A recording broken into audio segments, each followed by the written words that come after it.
Bambi and the Prince of the Forest.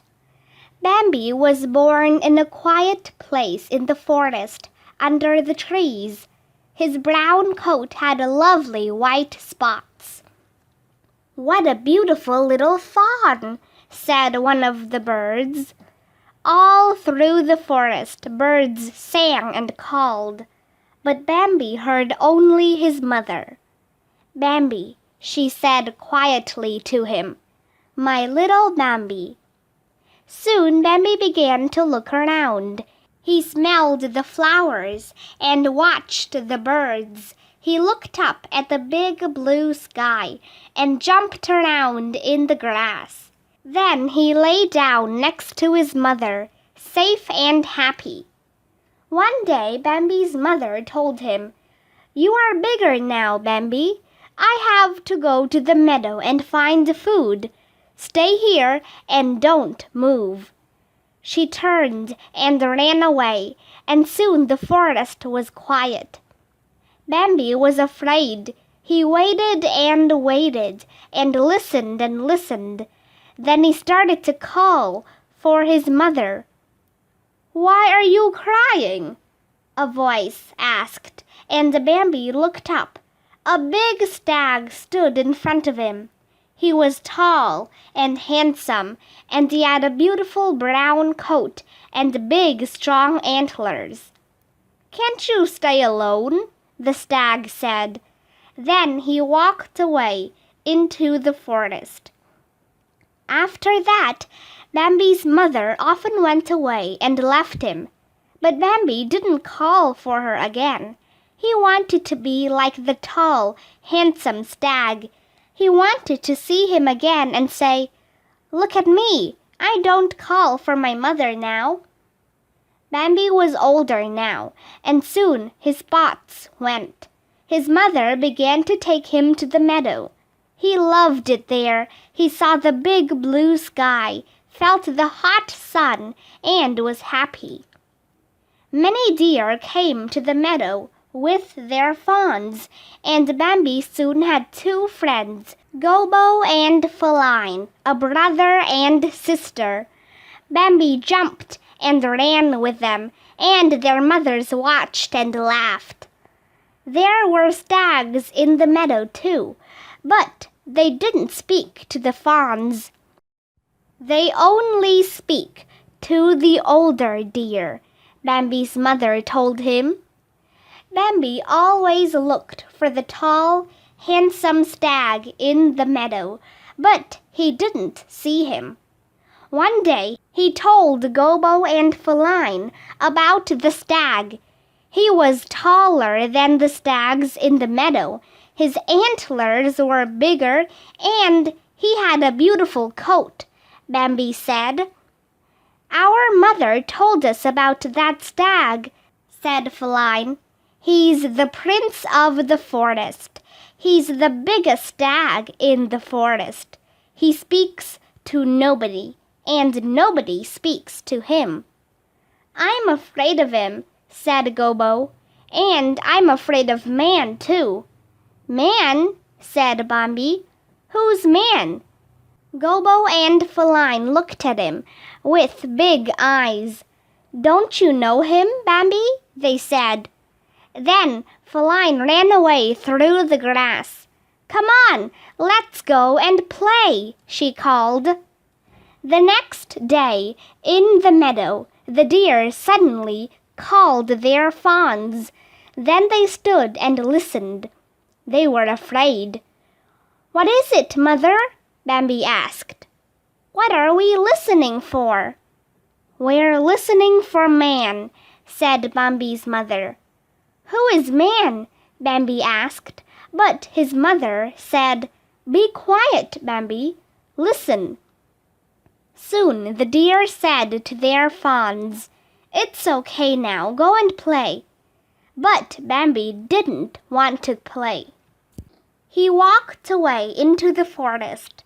Who was man, and why were the deer afraid? He wanted to know. He thought and thought, and then he looked up. There above him was the prince. "You're not calling for your mother now?" the prince said. "No, Prince," said Bambi. "I can stay alone now." "Good," said the prince.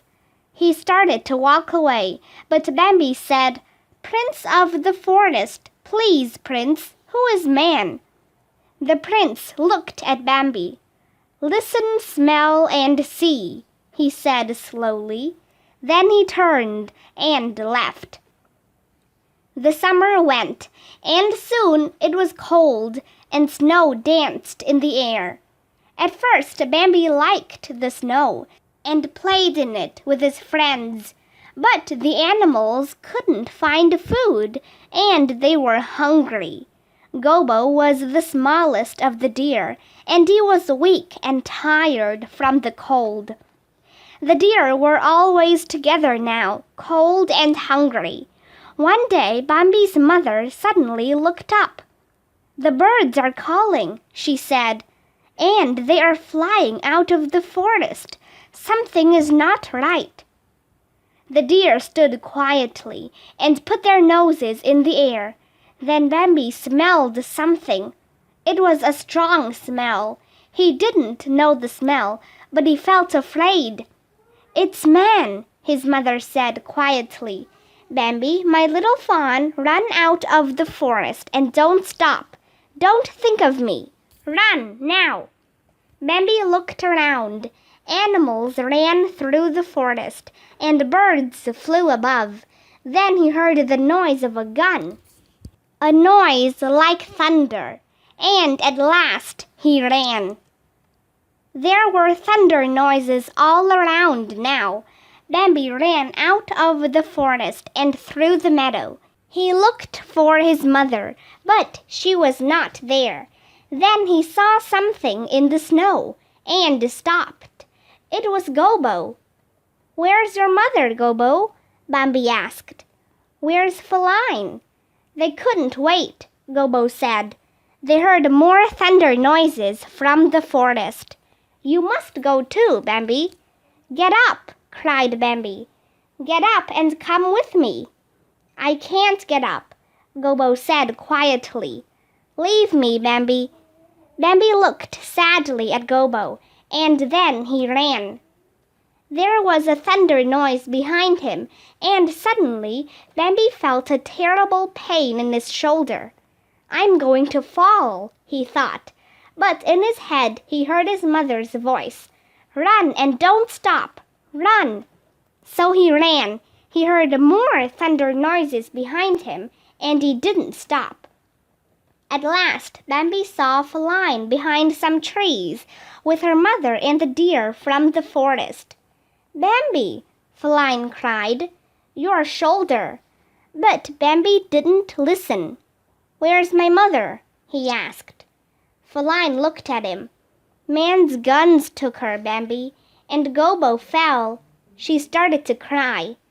Bambi lay down in the snow and closed his eyes, but then he heard a voice. "Get up," the prince said. "You can't sleep here, Bambi. It isn't safe." Bambi didn't open his eyes. He wanted to sleep. Feline put her nose near Bambi's ear. "Go, Bambi," she said. "Go with him." Slowly, slowly, Bambi got up onto his feet. The pain in his shoulder was terrible. He wanted to lie down and sleep. He wanted to think about his mother and Gobo. But he heard the prince's voice, and he walked slowly through the trees behind him. Soon they arrived at a quiet place under an old tree. "It's safe here," said the stag. "You can sleep now, my son." "Son?" said Bambi weakly. "Yes," said the stag. "I am your father." Bambi stayed in the place under the old tree for a long time. He was very weak, and he thought often about his mother and his poor friend Gobo. But the prince was always with him, and slowly his shoulder started to feel better. At last, one afternoon, Bambi came out into the sun. It was spring. The sky was blue and Bambi could hear the birds. The prince looked at him. "You are well now, Bambi. You can go and find your friends," he said. And so Bambi walked away. There were many deer in the meadow that day. Bambi saw the big blue sky and felt the hot sun, and he suddenly felt older. But he felt happy too. "Everything is beautiful," he thought.